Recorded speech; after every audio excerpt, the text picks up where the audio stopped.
But now the problem with it is that it doesn't just affect the ones who do it. It affects many people. So in the dojo, in school, you have persons who take on that kind of thing. You go off and you take from the heart of a teacher who gives you what he gives you. You take from his spirit, you take from his time, you take all of these things, not like because you think that you pay sometimes, and that's only sometimes, but you think because you pay, that is payment enough to do what you want to do. But now when you go off and your students become affected by your thinking. And they now suffer because they're disconnected with the environment that produces life. So we raise up children now in society in this time that's totally ignorant and not even desirous of maintaining the environment. So they become children, not because they decided to be. They were raised, or many of us are raised, not concerning ourselves with the cleanliness of the environment, what's being used, how we eat, and all of those kind of things. And because of that, it now affects a society because that student now believes that that is the way, and they teach that as the way. So it's not about the one who does the thing, it's about who that one affects. So now the circle is, you now have to go through it, and they will have to go through it, and somebody has to break the cycle, or nature comes in and breaks the cycle. So loyalty is important, that we become loyal to our teachers and always respect them, and not respect them like, okay, I say you're a teacher, but you gotta still love them for giving you what you have, and never denying them what they gave to you, because you take from yourself when you deny them. Because you never take what the teacher gave. I mean, the teacher never could ever give you all he had anyway, because your vessel was not capable of holding it all. But he gave you all that he could give you, and pushed you to even get more. So when you walk away from him, even in your thinking, what happens is it saddens the teacher, because the teacher had great thoughts for you, and now you're off believing that you have arrived, as was mentioned earlier. So loyalty is important for everyone, and it affects a lot of others. So disloyalty doesn't affect just the person who's disloyal, because that person who is disloyal is always an infection to many other people. You get an injury, you get a cut, you don't address the cut, it can infect your entire body. But it was a cut over here, it was a cut on the foot, and now you're feeling it all up in your head and whatever. So I'm saying an infection is something that spreads. And until you address it with something that can kill the infection within the entire body, it is still present. So that's something that we got to deal with, which is disloyalty. So that's why it's important when we are in a promotional aspect that we reserve the right to pull it away, to take away that which we say we gave you only because it was handed to us to be able to give it to you. So we got to respect the lineage that we come from. Because if it was just us, then we can say, okay, well, I produce another one. But it hurts us because we know that you are a representation of that which we came from. Because you really didn't come from where we came from. The journey is, one who has been in art for, 10 years, 5 years, 20 years, 30 years, 40 years being on this journey, man. I mean, just imagine what we found along the way. What did we find along the way? Do you think that someone who has been on a journey for 5 years, for 10, for 20 years, can experience what someone has been on a journey for 40 years, but in a journey, not just present in a house or in a box, but been on a journey? Can you feel that you can be on the level of someone like that? Well, you perhaps you're younger and now the kicks are not the same. Yes, sir. So since the kicks are not the same anymore, because your kicks are considered better, you now think that you are better. See, loyalty is this. With a father, if you can stand up to your father and challenge your father, you never really have respect for him anyway. See, because you've only grown in what you already had. It didn't just come out, or it didn't just change. You had it all along, and it only has manifested itself in where we are. So that's why we reserve the right to pull it, because we are watching to see whether something manifests after we gave it to you. So we try to hold, as we, walk you through your journey, and we're there for when you find a little stumbling stone and you fall, or, it's okay. You can come back and get back on the road. You can always get right until you can't. When you cease to exist anymore, you can't change what you've done. So I'll say in Islam, it is like this, that, well, let me just say, it doesn't really matter in Islam or Christianity. The prodigal son is like this. The prodigal son coming back home can always come back home. But if he passes before coming home, he doesn't have the opportunity any longer. In Islam, it says that if you die, you want to die the death of a Muslim. Now, what is that? That is just meaning that you are in the mindset and the life, and you're walking and living the life that you say that you believe in when you pass. We're not talking about that foolish stuff of blowing up and all that, see, because that's in the mind of some people. That's crazy. It don't have nothing to do with Islam. Islam is the belief in one God. And we love that. See, so I'm a Muslim, but it's the principles that we're dealing with right now. And so loyalty and character is absolutely important. And if you do not have loyalty and character, you are absolutely doomed to fail and terror.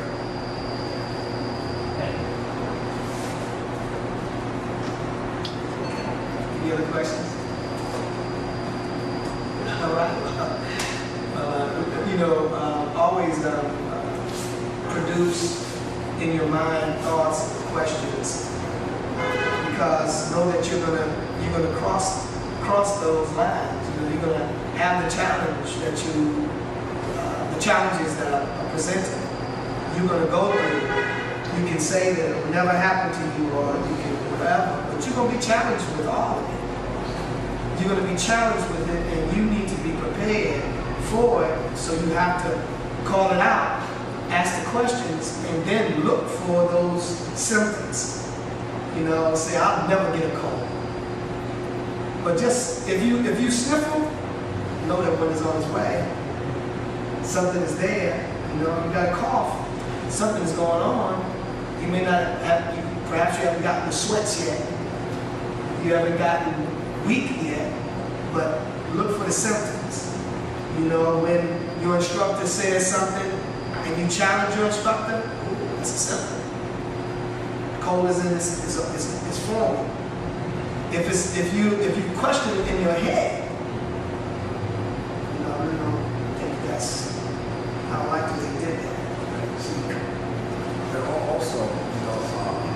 being a martial artist, it's a very sensitive thing, because in order to be and to become, you have to have a code of ethics and a code of conduct that you operate from. Anybody that doesn't have a code of ethics, that they are a code of conduct that they operate from, has no boundaries, and they're unpredictable. It's very difficult to form an alliance with unpredictability. You know, the alliance that you make based on the predictability of situations, circumstances, and people. I need to know that this brother is predictable. If I call him, I got a situation, I can rely on him, so forth. Because, and if there's conflict, I know what this brother's code of ethics, what his code of conduct, what code of whatever it is that he lives by, and I can reach him on the basis of that, you know, because we can find common ground on the basis of that. But if an individual is operating, and they're operating out of the world's mentality, you know that that's a very unpredictable thing, because it's based around very low faculties. You know, so so this thing of ours, corner expression, right? It operates off of what was called Bushido. Bushido's code of ethics, code of conduct, code of morality, a code of how you conduct yourself in the dojo, outside of the dojo. And your art is built on top of that, not the other way around, right? And loyalty, all the things that we discussed, loyalty is based around how well you understand this code of ethics, code of conduct. If you don't have a code, if you operate on feelings and emotions. Feelings and emotions are very, very good servants, but they're very poor masters. You understand? So your feelings and emotions have to be governed by a higher level of code of conduct that you use to keep them in check, because they'll take you into some dark corners, your feelings and emotions. I don't feel that. Well, I have an obligation. I don't have to honor my obligation to that. You know what I'm saying? You know, it's all cool because I don't feel like it. You know what I'm saying? You know, now you operating off of all the way in the back. You know, you're unpredictable. I can't.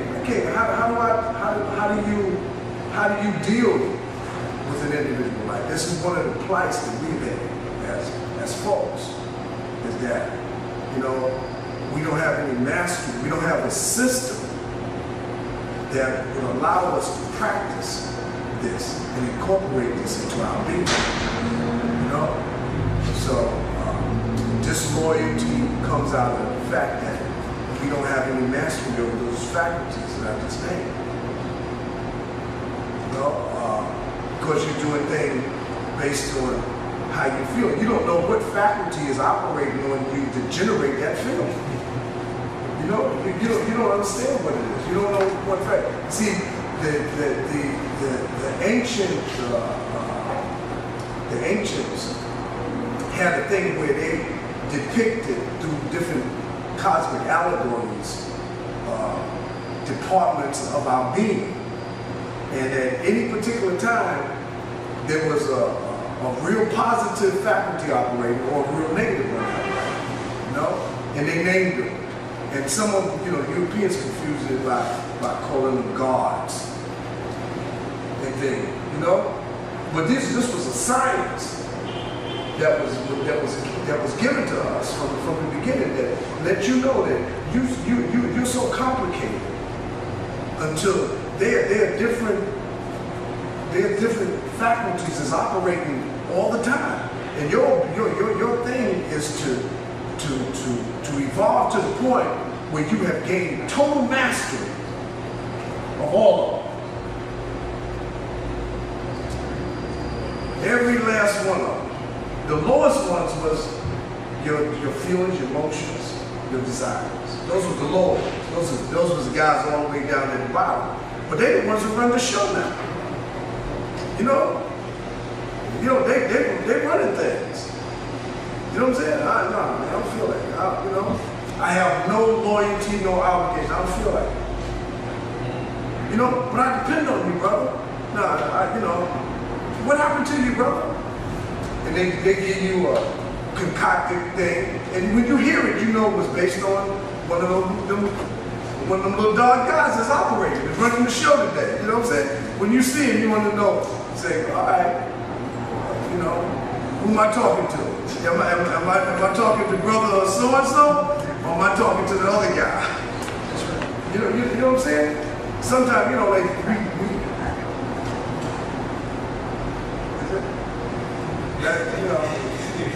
that's it.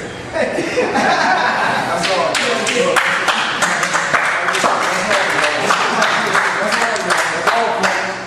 That's all.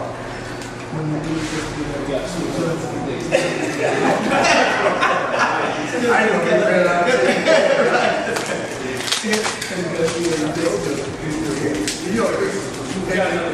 Okay. And one of the things, this is for the brothers' education and stuff, like, everybody should find out what the science behind what that is you're wearing on your chest.